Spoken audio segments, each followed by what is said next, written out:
So if you want PDF of this particular lesson or any of my lesson, right, you can contact me on Facebook ID and the link will be given below in the info section. So the company rule continues for few more years and the fourth Charter Act came, the Charter Act of 1793, then 1813, then 1833 and then 53.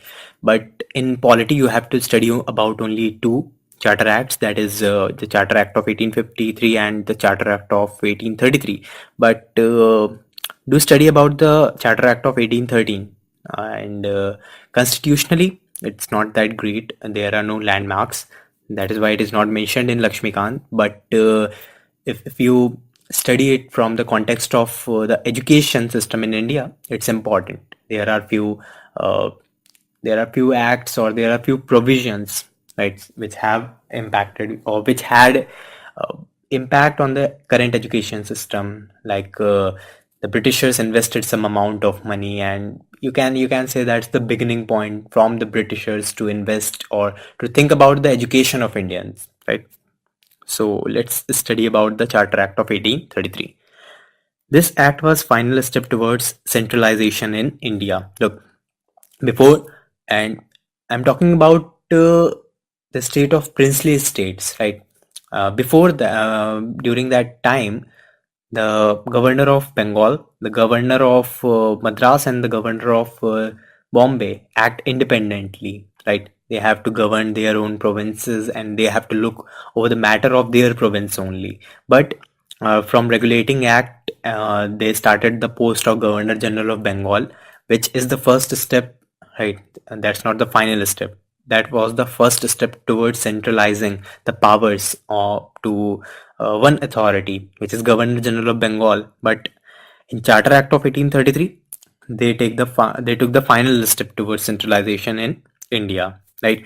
So what they did, they made Governor General of Bengal, right? They made Governor General of Bengal as Governor General of India. So previously there was only governors. Then they made Governor General of Bengal in Regulating Act, and then in Charter Act of 1833 they made Governor General of Bengal as Governor General of India, and Lord William Bentinck was first Governor General of India. And then they will create the post of Viceroy. We will study. So just remember the hierarchy or just remember the pattern: Governor, then Governor General of Bengal, which means that the British are restricted to few areas in India, which are Bengal and Madras and Bombay. Then they have a larger share in the country, so they created the post of Governor General of India, and then they created the post of Viceroy, right? Cancel legislative power of Governor of Bombay and Madras. So the Governor General of Bombay and Madras are now not eligible to form rules, right? Not eligible to form laws for their particular province.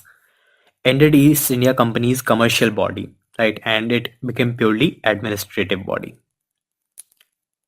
Attempted to start a system of open competition for civil servants. Court of Director opposed it, so it didn't start it at this particular act. But the first attempt of starting an open competition for Indians for the post of civil servants, the idea is proposed in this act. Laws made previously are called regulations, while laws made under this were called acts, right? Before this, the main idea is to regulate the affairs of East India Company, but now the you can say the supremacy is established over the company, and now the laws are called acts. Now, this question is asked in 2012, and the question is, which act for the first time made it possible for Indians to take some share in the administration of their country? And it is asked in pre, and the answer is Charter Act 1833. I hadn't mentioned the other three options, but you have to remember that this was the first time Indians can take some share in the administration, can take part in the administration of their country, right? Look, I also want to mention one more point. At this act, they can take part in the administration of the country, but they cannot form law. Right? This is the difference. The administration is there to execute the framed law, right? But Indians are not allowed at this point to frame law, right? So remember this point. We will discuss about it in the upcoming lessons. Now, Charter Act of 1853. It was significant constitutional landmark We will see why. What are the features? Separated executive and legislative functions of Governor General's Council. Right?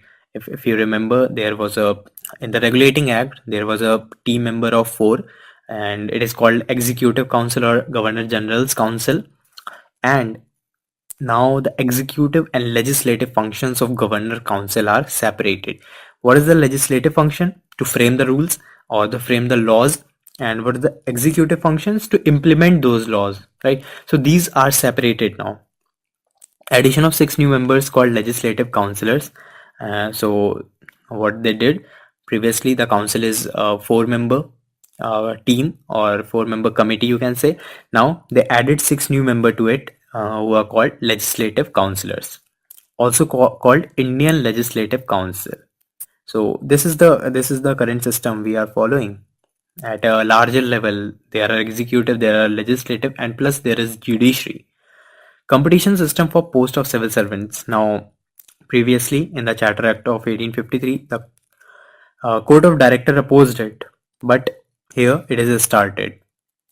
Extended companies rule, but didn't specify any period. If you study about the Charter Act of 1793, the companies rule was extended for 20 years, right? So whenever they came with the law, they extend the company's rule over India. But during the Charter Act of 1853, they didn't mention any specific time. So what it signifies? It signifies that the government is the British government is deciding to take control over the positions of company in India, right, or to rule directly. First time local representation in Indian Legislative Council introduced. So I said that the local representation in Indian Legislative Council introduced. Wait a second. So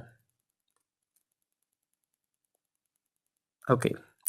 So what it did, the representation of Indians in Legislative Council is introduced. Now they can also frame the laws, right? They are obviously the member of Executive Council previously, but now they can also take, sorry, they are not the part of Executive Council, they are part of administration, right? They can take part in administration, but now they can also make laws since they are included in the Legislative Council. I hope I made it clear. Now, 4 out of 6 members were appointed by provincial government of Madras, Bombay, Bengal and Agra. 6-member council. It is written here that there are 6 new members in the Legislative Council who are called legislative councillors, and out of this 6, right, out of this 6 member, 4 are selected by or appointed by provincial government of Madras, Bombay, Bengal and Agra. Now the question is, the trigger moment for revolt of 1857 was the use of pig and cow's fat in guns. You all know that. Used in the regiments or used in the British regiments. How advanced the Indian military was at that time compared to European powers, right? So, there is a comparison between the advancement of Britishers in terms of warfare and the advancement of Indian military powers. So you have to compare or you have to comment on it.